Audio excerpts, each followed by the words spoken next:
Hi everybody, I'm just going to play this three videos, so I'm just going to play it, and the citizens of Sheffield need to listen. You need to wake up, okay? Because this is what has been happening. This is why nothing works anymore. This is why everything's just a facade. You know, you get on your council website, it says it's offering a 24/7 emergency repairs service. It's a weekend, you're disabled, your boiler's leaking, you ring the 24/7 repair service, and what happens? You find you're on a loop. You're ringing the emergency number, and you're pressing one of the three options, and you're just getting put back to the original message. So you try the second option. You try all three options in desperation, in the hope that you'll get through to somebody, but no. You'll just get sent back on the loop, okay? This is the kind of evil crap that we're living in. And they are, right now, chopping down all our trees. Regardless of the fact that the people of Sheffield don't want them to chop down our trees. But we're not living in a democracy, are we? Oh, we are living in a democracy. Really? Well, since when did we get to hear anything at all, really, about the council elections, about who gets elected to sit on our councils? How many people of Sheffield actually hear any news about it, or get invited to vote? And who are these people who are standing up supposedly to represent us? Who does actually vote for them? It's about time people woke up out of the sleep and slumber, okay? And, you know, a lot of people now, they're saying, oh, it's the end times, it's the end times. Well, at every end there's a new beginning.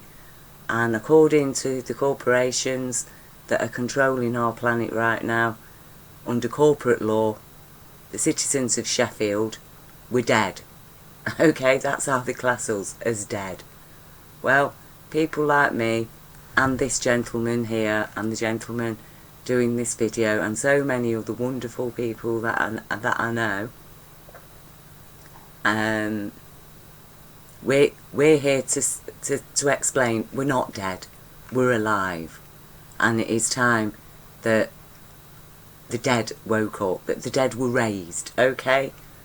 Judgment Day, the dead are rising, not to be judged, but to judge the judges by their own actions and their own judgments, okay? So this is a very, very important set of three videos I'm going to share here. They're not very long, and please pay attention to what this absolutely amazing guy is saying here. And you know, he's such a lovely man.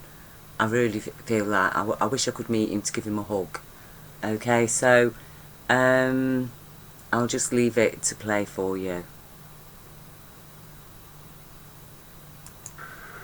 Carry on. I did have a job at that time. I was an auditor of management systems. I asked my wife, do you want me to look into this? But please be ready. It'll get worse before it gets better when we're dealing with these type of cases. After 3 weeks she said yes, look into it. And things did get worse before they got better.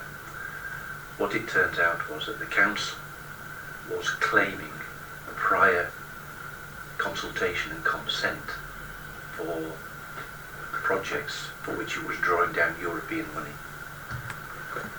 It was totally bogus, totally fraudulent. And what in fact the council were doing were drawing down money, European money, for mainly political projects and to support their own people. The fraud and the corruption was quite widespread, and I would set about publicising that as well. This was at a time when Robert Kerslake was drafted into Sheffield, in my opinion, to simply keep a lid on things. 76 cases of corruption had already occurred and been publicised. Following that, it became a war of attrition between the council and myself. I asked questions at full council. The questions were highly embarrassing since they could not answer the questions, not without indicting themselves. So instead, they turned to abuse. Eventually, I went to Brussels to find out what was going on, and also to make a presentation to magistrates at OLAF, that's the European Organisation Against Crime, Against Fraud.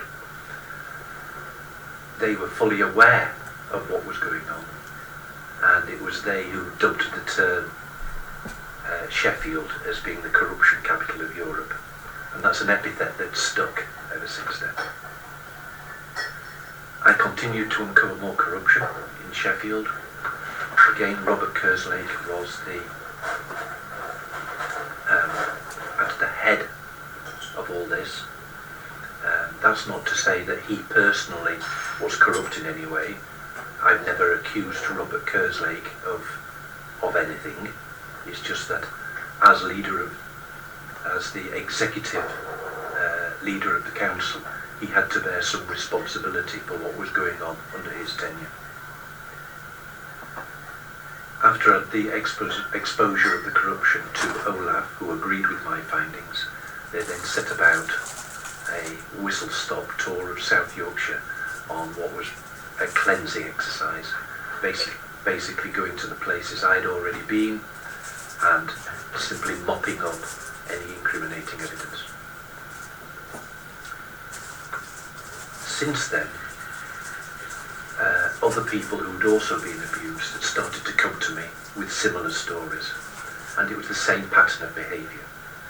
People who whistleblow, people who are perceived as a potential threat by virtue of what they know, were also being targeted for abuse, whether it be isolation, public humiliation, exclusion from their own social circles, or simply making false accusations against them to destroy their reputations. What accusations did you have specifically against yourself? Against myself, I was accused of fraud myself. I was accused of, at one time, being an insurrectionist, and that came from, and sedition, of course. I was accused of sedition, and that came from our very own friend David Blunkett, and he too has been at the heart of what's been going on as well. There was correspondence between myself and David Blunkett, and there are two David Blunketts I found. There's the one that he projects to the public, which is the kind, friendly man who's world-wise, and then there's the David Blunkett that I knew, who was, in my experience, quite a nasty and vicious and vindictive person. And I kept the documents showing that. He had support of Blair at that time, so I was getting nowhere. More recently, I've found that the accusations that the council do make against people are usually accusing others of being and doing what they are and do themselves. It's pretty standard cover-up, and I'm sure this goes on nationwide. The current aspects of corruption I see now is that it has become a corrupt culture within the town hall. There are some good people who try, but they get nowhere. The culture is now embedded, is now both systemic and endemic to the town hall. One particular councillor who I exposed, and I put a Pinocchio article about him on Facebook, because we recorded him lying to a group of volunteers who'd been abused by a council officer. It was the same story. This was a group of volunteers who were old, vulnerable and disabled. And just by chance they'd stumbled upon corruption. For example, drawing down money for renovation of a building that did not exist. For drawing down money for a project for which they claimed they had not already drawn money, when in fact they had. It's called double dipping. Drawing down, but in neither case of the double dipping did the money actually go to the project concerned. So these people were abused. These were ladies that were abused. And the council's response was immediately to attack them, try and shut down their voluntary group, make them out pariahs within the community. It's the standard technique, and that's going on to this day. And the case I just mentioned to you about the ladies, they are still trying to fight their case for all the false accusations that were made against them. It's, if you are vulnerable, and if you're perceived as a threat, you will be targeted. It's as simple as that. They have a formula for how they deal with things. For myself, I use Freedom of Information Act to gain information. I've had reasonable success with that. And every time it's highly embarrassing for the council to have to release information costing them tens of thousands of pounds, according to a judge anyway, when it should have been placed in the public domain to begin with. And there are still cases ongoing, and there was a case only 2 weeks ago where the council was found guilty of unlawfully withholding information and had to disclose information. Again, highly embarrassing. Alright, what was that relating to? That particular case, it was relating to what they call Part B, or confidential or secret meetings being held in the town hall. I had to argue to the council that there's no such things as secret meetings or confidential meetings unless it's things such as child welfare. Otherwise, this is public information paid for by the public purse where people are discussing issues of public interest. Therefore, all those meetings must be disclosed. The council tried to object, and interestingly, if not humorously, the best argument that they could come up with for having secrecy was to say that there could be councillors present and they want to speak freely, and they might not do so if they thought that their constituents could read what they said. Well, that didn't go down well at all with the Information Commissioner, who ordered them to disclose the minutes of all these secret meetings or be found guilty of contempt of court. They had 35 days to do so. They did so on day 35, which is typical council, and there's information missing. So it looks like we're going to have to go back to court now for A, contempt of court, and B, breach of section 77, which is a criminal act. So the council hasn't changed in 20 years. It has become more sophisticated. It has tried to block people's access to information, especially when it could be embarrassing. And people throughout the city are still being abused. Questions are being asked at the moment about an organisation called SOAR, S-O-A-R. That's in the Shirecliff area of Sheffield.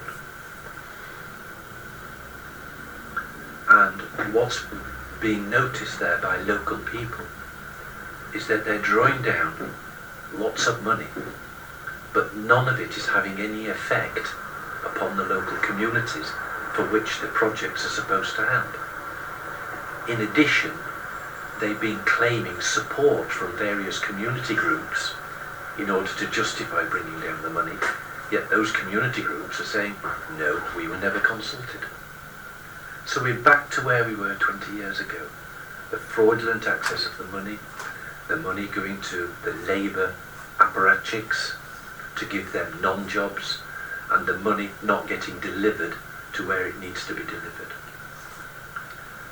I did another data sweep, and I was looking at the index of multiple deprivation. This is a government figure, and it looks at neighbourhoods to see how poor they are. The indices include things like free school meals, unemployment, people on benefits, and that sort of thing, the overall health of a community. I found that during the years that Sheffield City Council was bringing down literally hundreds of millions of pounds of regeneration money, those areas that were defined by the council, not better, but not only that, the rate of decline actually increased during that period. So this begs the question, what on earth was happening with all the money? Because it wasn't going to where it was supposed to be.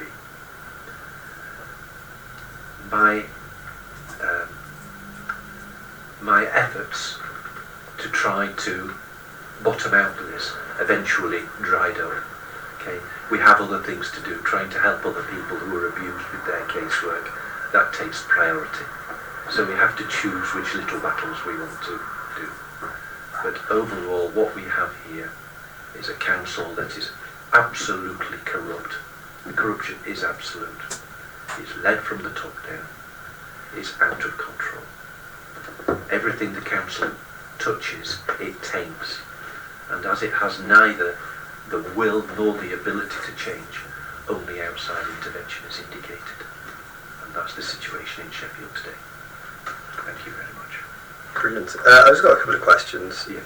So, when what's your role now? What are you doing? What's your is it a full-time job you do looking into this, or is it just? I'm an independent community volunteer. I do not attach myself to any group deliberately, and it's usually by word of mouth now that people come to me with their similar problems where they're being picked off by the council.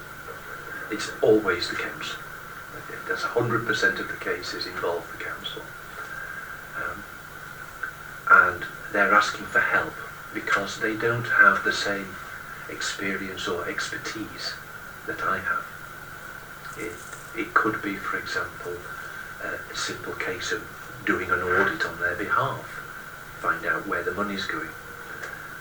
It could be liaising with some council officers to find out why they're not performing and encouraging them, if we can, to stop treating people in the way that they are, which is quite callous, to be honest. Also, it could mean helping them in court if it gets to the case where, for example, they've been denied benefits. So I will go as a Mackenzie's friend and help them in court as well. It's usually people who are vulnerable, one way or another. I will make one comment because it does refer obliquely to the Prevent programme. The most abused community in Sheffield are black, Muslim, single mother, disabled women. They are being picked off. You know, they're the low-hanging fruit, and they are being picked off as just easy pickings. So I do try to help those as much as I can as well. Who would you say are the main conspirators specifically in this currently? Any particular members of the council who you'd be willing to name, or? The late Harry Harpham was particularly supportive of inappropriate council behaviour. The YouTube Pinocchio item that I put up was against Councillor Anthony Downs, who's a current councillor. I've been given 2 names by the council, and they lost one particular case, which cost them a lot of money. And for that, I was labelled the most hated man in the town hall. quite publicly. This is part of the character assassination, but I've become used to that now. And then when there was a later expose, and that got published in the local press, I was promoted to the most evil man in Sheffield. And that's in the Sheffield Star? Yes. If you look on the action page of the Star, the latest article I put up was about the failure of the council to protect children, where there were needles and other drugs paraphernalia adjacent to a children's playground in a council-run house, or council-neglected house in this case. And they followed the usual policy of lie and deny, except I'd taken photographs and I'd also already been on the land registry to find out the ownership of the house. So they lied. And of course it caused more embarrassment. So nothing has changed. Nothing has changed. My current doubts with regards integrity with the council are with Julie Daw. I do recall a conversation with Julie Daw about the Freedom of Information Act, and we met in her office with the city solicitor of the time, and she was saying that the questions I'm asking are embarrassing the council. Would I stop asking questions? I said, no, if I'm asking for information, it's public information. And she said, well, I've got other things to think about. I've got things like political reputation to think about. And the city solicitor intervened and said, excuse me, that the law is the law, and the Freedom of Information Act applies. If a citizen asks for it, we must provide it. To which Julie Daw said, really, we'll see about that. 3 months later, the city solicitor was gone. A new solicitor came in and put a ban on me asking questions. So, there's no change whatsoever. No, it sounds like an uphill battle. Yes, they do of course try to destabilise people. But if you recognise what they're doing, it's water off a duck's back now, isn't it? Would you say the police are involved as well? Right. The answer to that is yes, absolutely. Absolutely. When I talked about the corruption being absolute, it includes all those support organisations with which the council is involved. The police commissioner is a purely political job, we've always known that. And the police tend to think about political pragmatism, reputation management and damage limitation, which is unfortunate because there are victims out there trying to seek a remedy and they're not getting it from the police. And some of the mistakes the police have made are horrendous. For example, domestic abuse, where we were getting involved, you remove the victim to a safe house, and the police, not only did they not follow up properly, they then released the address of the safe house to the perpetrator. You can't make this up, but this is what the police are doing. And then they ask for all the information, so you give it to them. They then trash it. They find an excuse. I did complain about the chief constable. He made a promise to me that he would be giving me a report. He never did give me a report. And when I complained to the police commissioner, he just covered up for him. So there's no change in the police at all. Historically, the police, we do have one document where the police, for a crime prevention or crime reduction strategy, drew down funds, and this was also sponsored by David Blunkett and co-signed by the chief constable at the time and also by Robert Kerslake.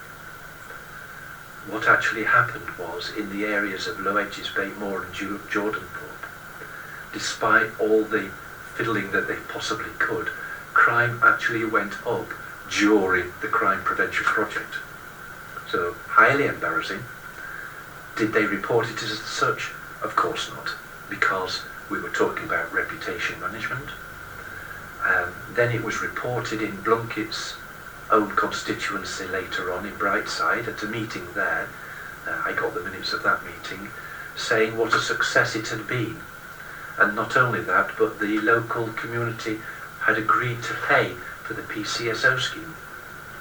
And when was this, sorry? Oh, we're going back about 15 years now. Mm. But these are all setting in train what exists today. It has embedded the culture of corruption. How we're going to get out of it, I don't really know. We have a current chief executive, John Mothersall. He promised me a report into inappropriate behaviour by his own executive. He never gave me the report. What he did do, however, was sign a report which, in my opinion, he knowingly knew was false. And that to me was outrageous behaviour on his behalf. But who do you complain to? The only people you can complain to is Julie Dore, and he's acting under her instruction, so it's not going to get anywhere. No use going to the police either, they don't want to know. So this all goes on, it all goes on. One last item. There is an organisation called Common Purpose. They are embedded within the council, with its practices and its personnel. And I've exposed on a number of occasions where Common Purpose personnel have been involved with child abuse.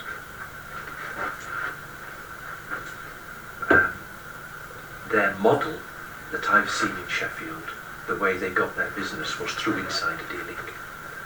They recruited members via Robert Kerslake at one time to become Common Purpose graduates. That means sitting on their courses. And then once they're ensconced within the council, they can use their influence to get more business. Eric Pickles eventually said Common Purpose must not do that anymore. However, their personnel are still there and still embedded. So this is just another thread that we're trying to follow, because we're trying to find out who's the overarching architects of what's going on. We know it's politically motivated, but what's the structure behind it? Would you say it's probably nationally, or top down from the, is it being controlled by London, or is it just a Sheffield scenario?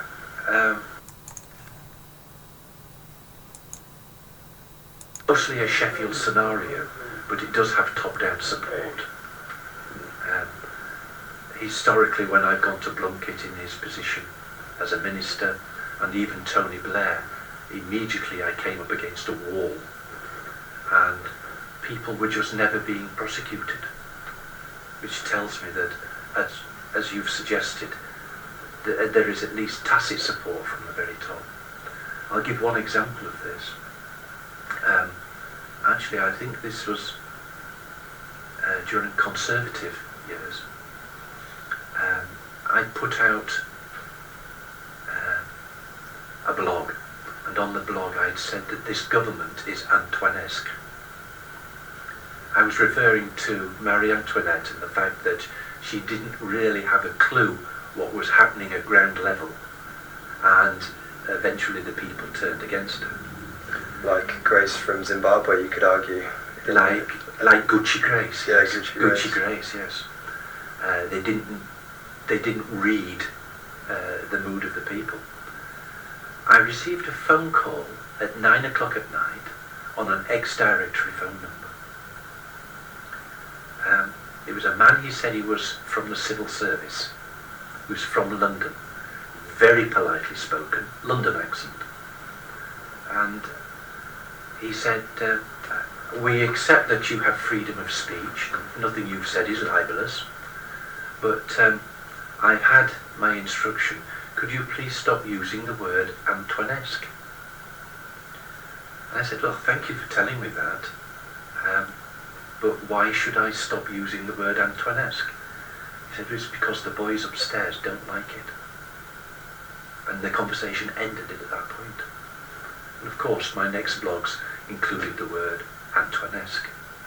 And then I got a Tory MP sent me a very acerbic email saying, will I please stop using that term, Antoinesque. So it describes this government, I think. I think it's the perfect description of this government, Antoinesque. And just finally, is there anything else you feel I should know about this topic, which would be of importance and to do with Sheffield specifically? I think that the stories are getting out slowly. The council is still acting with secrecy, and that must stop. But as more people get to know, as more people get to share information, I think that the bottom will fall out of what's happening. There will be an upheaval, but it will be a quiet upheaval. Unfortunately, those responsible, I don't believe, will ever be held to account. Thank you very much. Thank you so much for that. That's very interesting.